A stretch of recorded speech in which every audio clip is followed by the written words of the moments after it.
Mga ka-airsoft, meron tayong bagong titesting ngayon, made by GHK, Denial Defense Platform. Testing natin ngayon yung unit natin.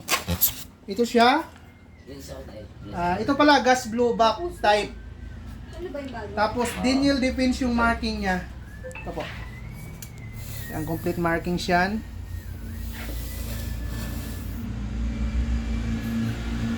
Meron siyang 10.3. Ito yon. Ito naman yung 14.5. Yung unit, ito yung magazine niya. Capacity pa lang ng magazine is 30 rounds. Meron din siyang loader na kasama.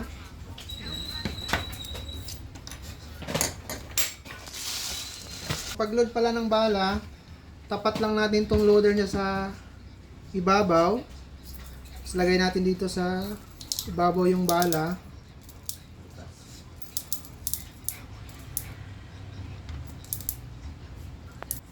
Yung capacity pala ng magazine natin is 30 rounds. Yung pag-load, yan. Push mo lang pababa. Okay.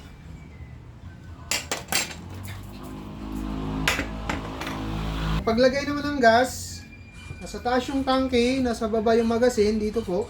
Siguraduhin lang nakasentro. Diin nyo lang mga 15 seconds.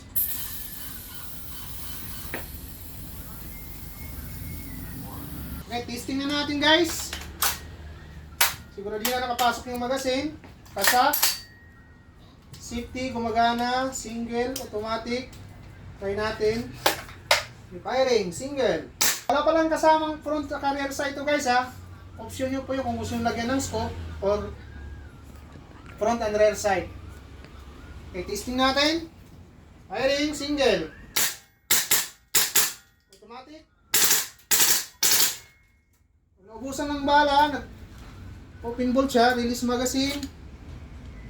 Baba mo lang to, then hammer down.